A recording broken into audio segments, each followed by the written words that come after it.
ఇందాక అక్షరాలు చూసుకుని ఇప్పుడు ఇదేంటి దీని పేరు థ్రెడ్, ఇంగ్లీష్లో థ్రెడ్.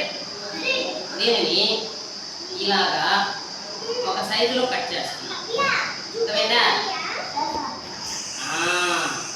అయిపోయిందా?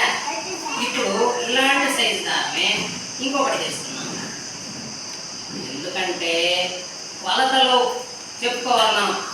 ఈ 2 దారాల్లో ఇలా పెడుతున్నాం, ఓకేనా? మీరు 2 గ్రూపులు, ఈ పాప, ఈ పిల్లవాడు, ఈ పిల్లవాడు, ఈ పిల్లవాడు, ఇక్కడ అది గ్రూపు. నువ్వు అక్కడికి రా, ఈ పాప అక్కడికి రా, ఇక్కడికి రా. అదే చదువుగా గ్రూప్లోకి వచ్చేసి త్వరగా. ఇదొక గ్రూప్, ఇదొక గ్రూప్. దగ్గర దగ్గర ఇది మీ గ్రూపు. మీకు ఆడ కొన్ని వస్తువులు పెట్టాం, ఇది కొన్ని వస్తువులు. ఇదిగో మీకు ఒక బాటిల్ కూడా ఇచ్చాం, ఇదిగో మీకు కూడా కొన్ని వస్తువులు ఇచ్చాం.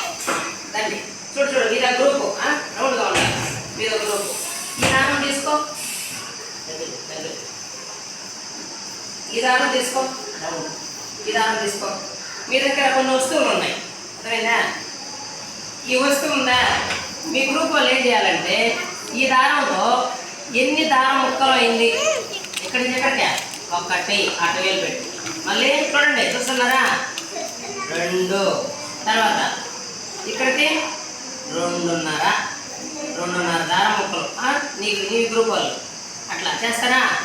మీరు చేయండి. మీరు దేనికి కొలుస్తావు? పెళ్ళిగోలు ఎన్ని దారం ముక్కలు కొర ఉంది ఈ గ్రూప్ వాళ్ళు? బాగా పెట్టలా, అట్ట పెట్టలా, బాగా పెట్టాలి. ఇక్కడి నుంచి ఇక్కడికి 1 దారం ముక్క, 1 దారం ముక్క, 2